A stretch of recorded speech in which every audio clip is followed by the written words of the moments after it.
जगातले किती Assam members.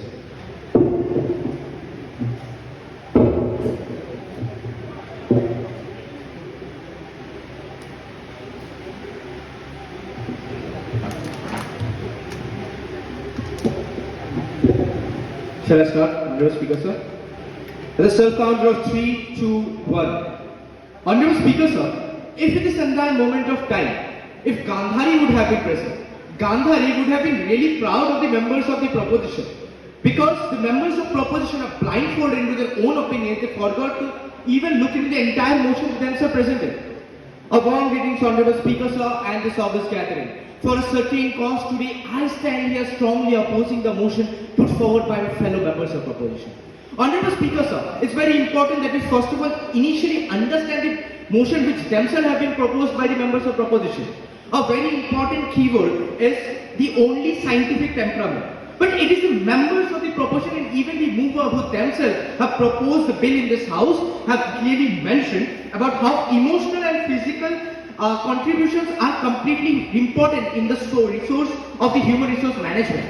Now, when we talk about the member of proposition themselves are accepting that physical and human resource contribute to the fact of the entire source, then how can it be only the scientific temperament which comes into factor? Another worthy member of the proposition mentioned about the region of Venezuela. When we talk about the entire region of Venezuela, the members of proposition have went on highlighting that due to the reason of corruption, Venezuela, which have enough human resource, have clearly failed in capitalizing the entire scenario. This is a very important core concept. We come to a factor that moral values are one of the very important factor, because if moral values could have been there in that scenario, the entire reason of corruption could have been solved. And if the entire reason of corruption could have been solved, Venezuela, which have so-called failed state by the mover of the house, could have not been a failed state. Honorable Speaker, sir, it's also very important that we understand few major concepts. Now, when we look into the important term, healthy human resource.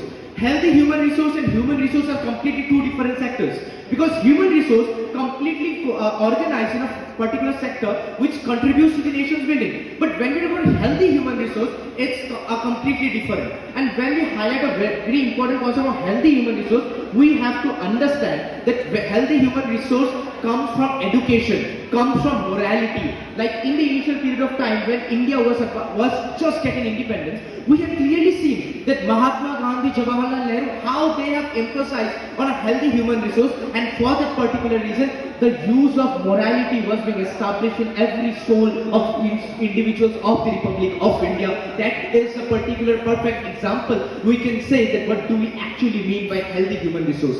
Apart from that, Honorable Speaker, sir, it's also very important for us to understand about the scientific temperament. Now, when we look into the scientific temperament, it only highlights a few major sections.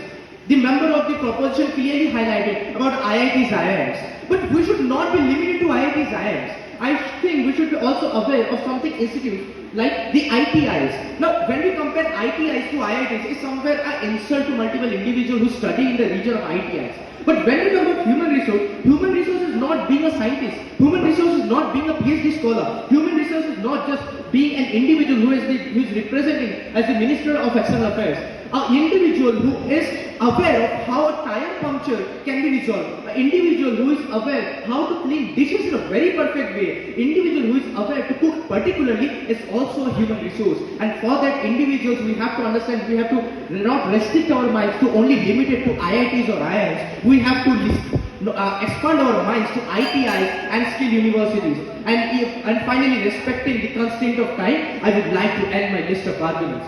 But after Honorable Speaker, sir, still the members of the proposition are quite adamant to the statements. It quite reminds me, and their changing statements quite reminds me, if metaphorically, if a chameleon would have been present, that chameleon would have felt insecure about his abilities, because the statements of the members of proposition changes faster than the chameleon changes its color. With this, though I rest my case, but definitely not my cause. Thank you, Honorable Speaker, sir. Thank you, August.